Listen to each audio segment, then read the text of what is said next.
Hi everyone, Carter Krishnaiyer here. Beyond the Boundary, our From the Pavilion daily World Cup wrap-up show. We haven't had a wrap-up show the last few days because events have not warranted. We've been uploading some YouTube shorts though, during matches, after matches, which you guys can check out at our YouTube page. And if you're watching this, you're probably watching this on our YouTube page. Anyway, so the apocalypse has happened, folks. There's no way to emphasize this. Simultaneous events here in the States. The United States beats Canada for ice hockey gold. First gold medal since 1980 for the United States. But maybe the bigger global shock is India.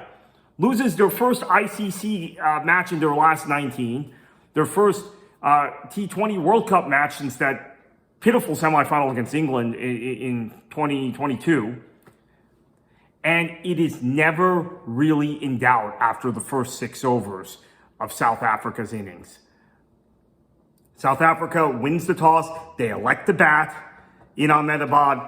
They lose some early wickets, including Markham, the captain, his wicket.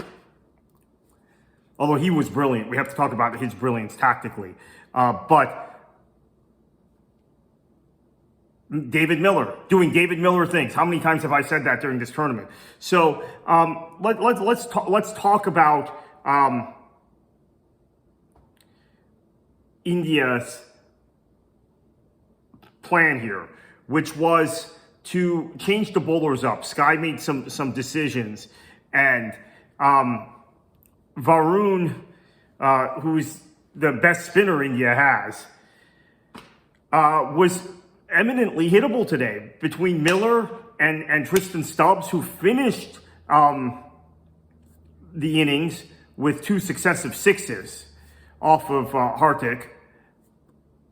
I think they went for 20 in that last over. This was in front of a ruckus crowd of 90,000 in Ahmedabad at the Narendra Modi Stadium. Incredible. Calculated move by Markham. Win the toss, bat first. India hasn't had to chase in this entire tournament. Even the match against the United States, where we talked about them underperforming, but they did get 22 in that last over, which Netravalkar bowled because of the injury to Ali Khan.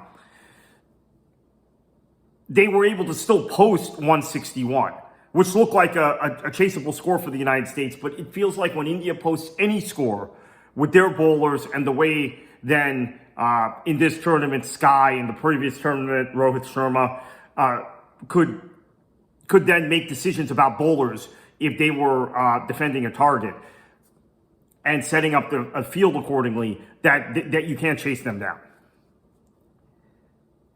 And South Africa had the experience of batting second and having a target to chase, which looked like they would chase down in the final 2 years ago in Barbados, and then Bumrah shut them down in those late overs, those death overs.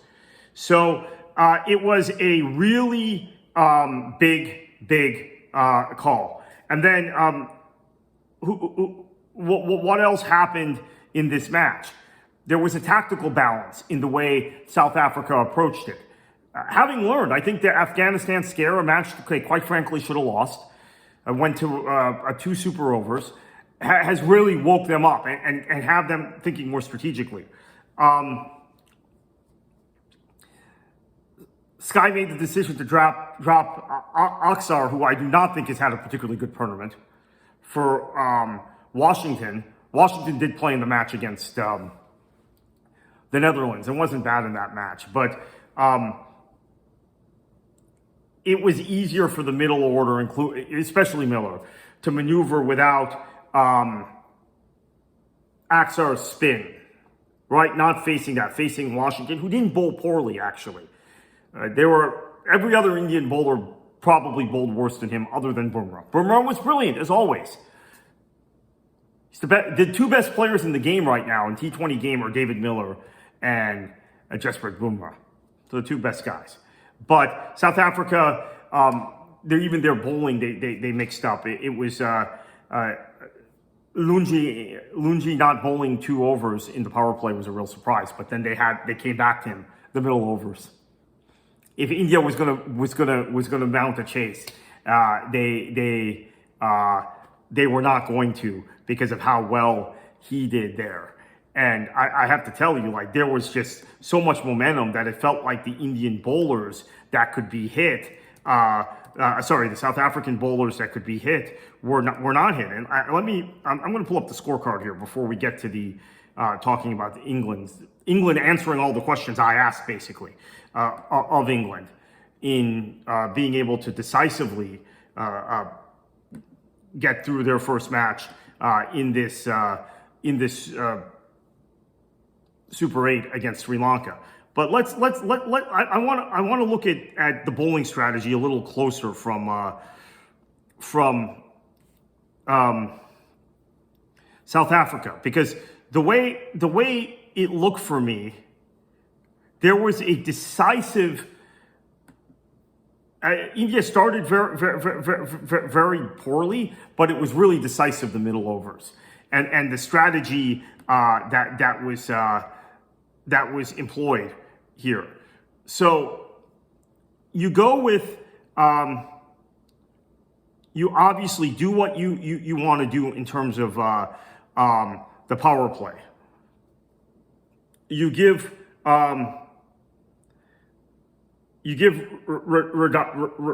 Rabada 2 overs. He does well. He doesn't take any wickets, but the run rate wasn't there. Okay, his economy was pretty good.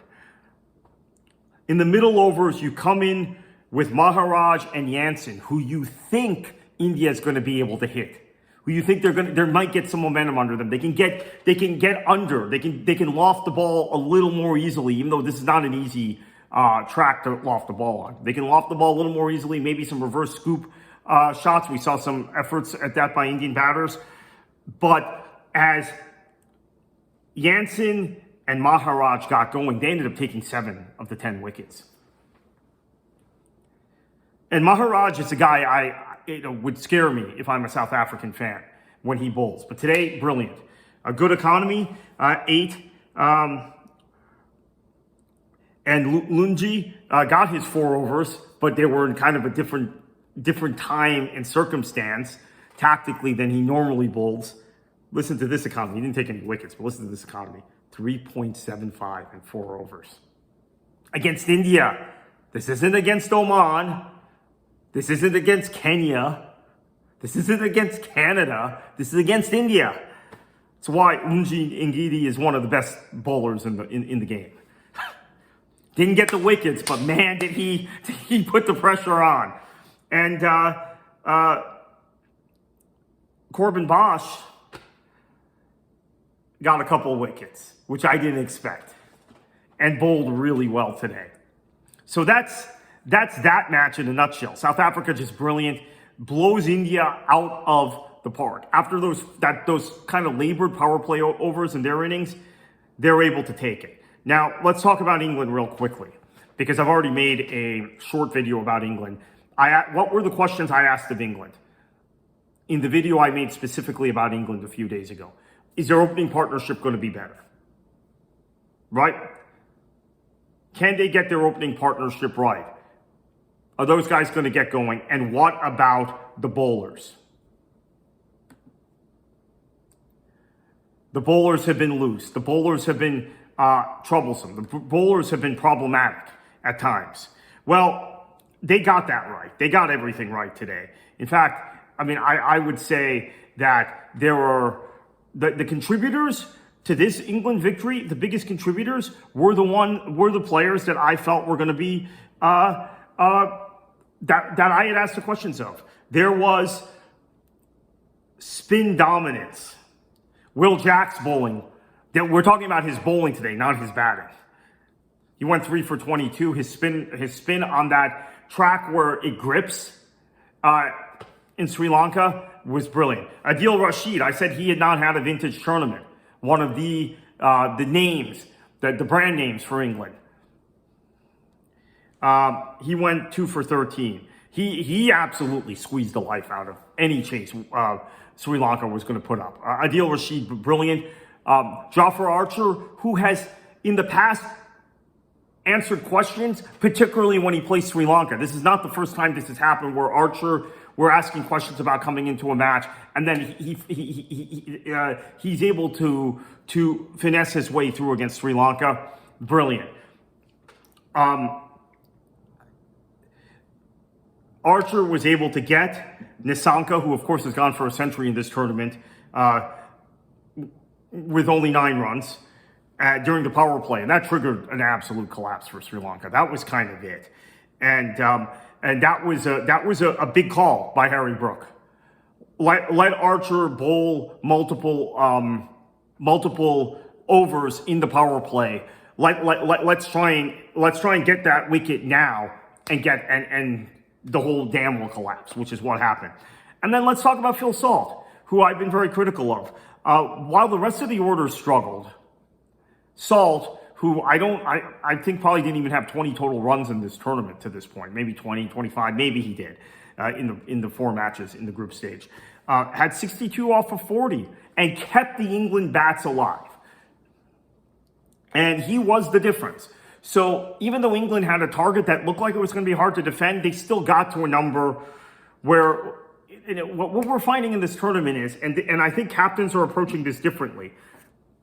During the group stage, we saw captains say if they win a toss, they want to bowl first. Now I think because of the conditions, we're realizing batting and posting whatever number you post. I mean, you don't want it to be 90. But posting whatever number you post, 140, 150, 160, it's defensible. We learned that in the very first day of the tournament, actually, when India was really under pressure from the U.S. Only had 70, they were 77 for 6 after 13 overs. And we've talked previously about Ali Khan getting hurt and then Shubham getting hurt and how that kind of eliminated the American pace attack. And forced Netravalkar to bowl a couple extra overs where he got rocked by Scott. But even after all of that, India's number was eminently chaseable. But USA was not able to chase it down. And that set the tone for the entire tournament, where we're seeing the teams that bat first are posting a number, whatever number it is. And the chasing side is having problems. So that is where we're at. Real quickly, West Indies versus Zimbabwe tomorrow. This is going to be an exciting match from my perspective and an important match.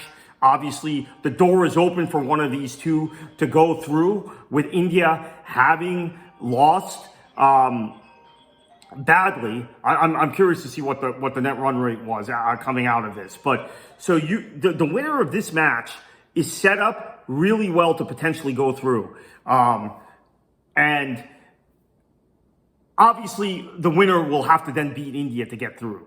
But India looks gettable at this point, and who knows? When your back is against the wall, sometimes you really respond.